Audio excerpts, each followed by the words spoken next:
think that getting into self-care, if even if you're not a parent, I think you could benefit from that as well. And the first thing that I want to share is that as a parent, every minute counts, right? We talked about how hard it can be before to regulate the children's emotions and to even regulate our own emotions. So the first thing that you can do is take a few minutes to meditate. And if you're not familiar with meditation, meditation is something that can help you just focus internally, focus in the moment, so that you can be able to be more present with yourself and notice the things that you may need. So I'm starting with that on purpose so that we can be more internally focused. And even if it's 5 minutes or 10 minutes, it's helpful to meditate because it slows us down. And parenting life can get really, really, really like fast paced because you're thinking about a million things at the same time.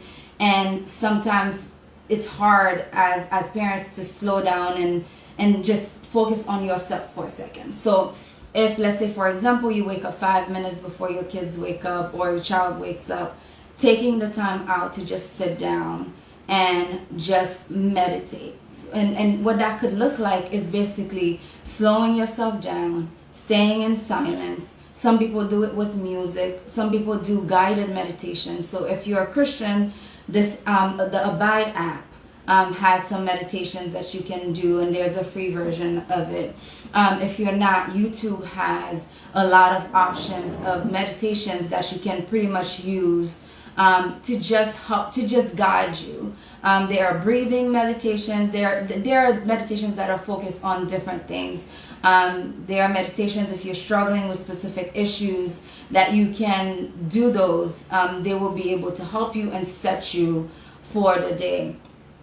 So getting into that, taking 5 minutes, slowing down, maybe play some music in the background, calming yourself down, and just think about the present. Think about how you're feeling in the moment and allow yourself to pretty much just notice what is going on internally for you so that you can just replenish yourself a little bit before the challenges of the day start coming.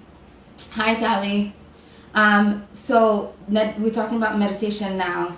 And the second thing that you can do is to spend some time, right? We're talking about parenting and how we can take care of ourselves during the busy times of that we're parenting.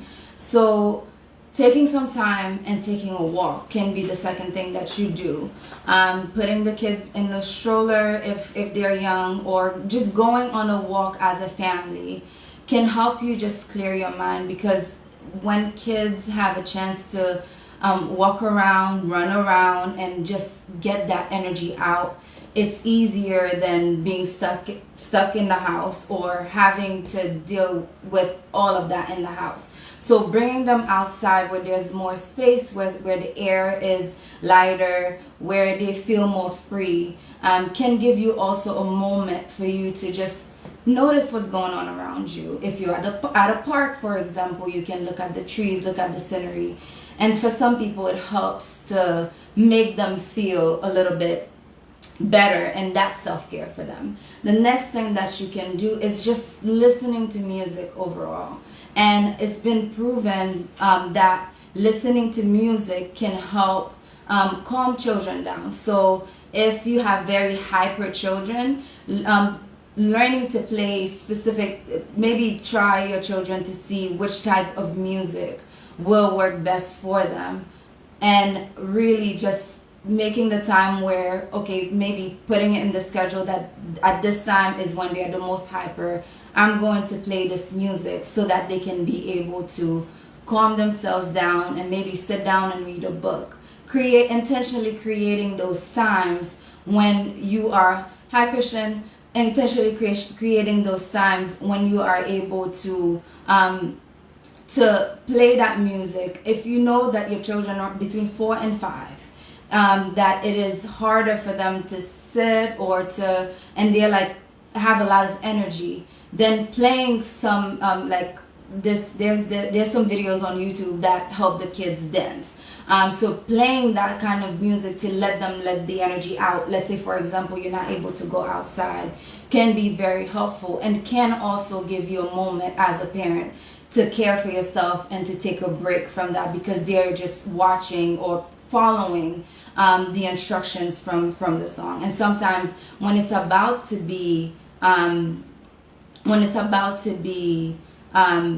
nighttime and bedtime, playing calmer music in the house to help them learn, right? It's all with kids, it's all about routine, to help them learn that, okay, it's about to be bedtime, we're listening to slower music, we're slowing down, and we're getting ready for bed. And part of your self-care as well as a parent is just sticking to a routine.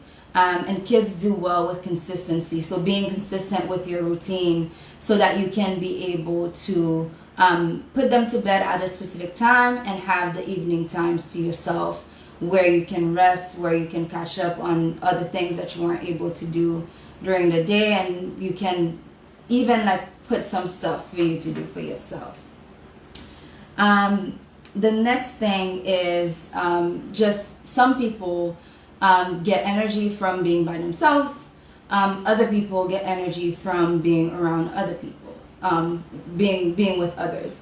So making sure that you are scheduling that for yourself. And I understand that sometimes if you're a single mom or a single dad, for example, you might not have somebody to be with them, or maybe you can't afford to have somebody to be with them for you. But I would say if you do have the support, just use it and plan ahead so that you can, if it's the alone time that you need, you have that time for yourself.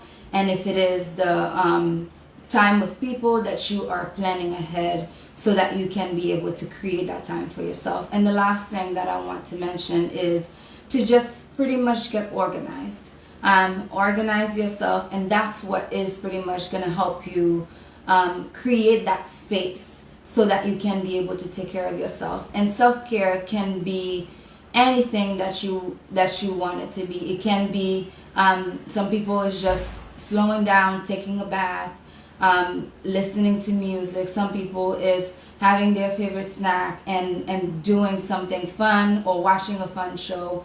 For some people, it's self-care can also be spiritual. It can be your prayer time, the time that you spend with God, the time that you spend, and meditation and prayer can go hand in hand. That's what I spoke about in the beginning.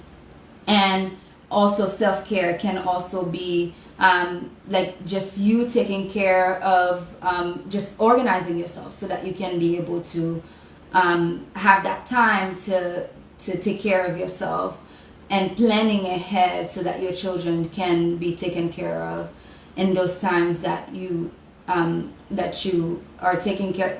They can be taken care of so that you can also have time to take care of yourself.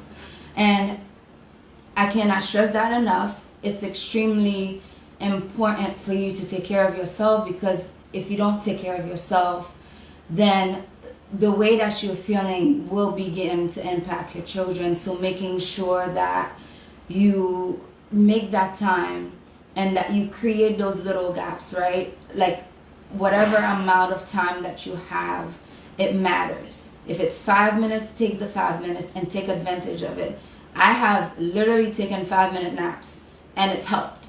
That's me, but you can figure out what's gonna work out for you. You can figure out and learn from trying different things.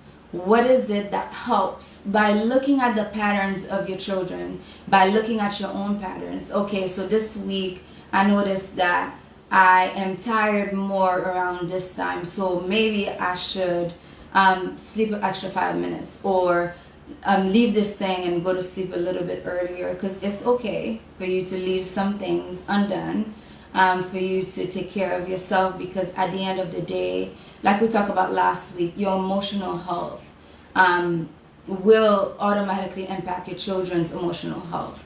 And if you're not taking care of yourself and you exhausted all the time, then your brain won't have the energy and the amount of nutrients or that it needs to be able to handle every challenge that the kids bring on. So those that are watching, if you have any questions, you can post them and I'll try my best to answer them. But we are basically talking about parenting, and I was telling those who were here from the beginning that I'm launching my private practice on October 1st, and I'm super excited. And yeah, I'm looking forward to doing it. I will keep you guys posted on website informations and all of that when I do have that information. So if you have questions, you can post them now, and I'll answer them. About parenting, we're talking about parenting and all of that. Okay.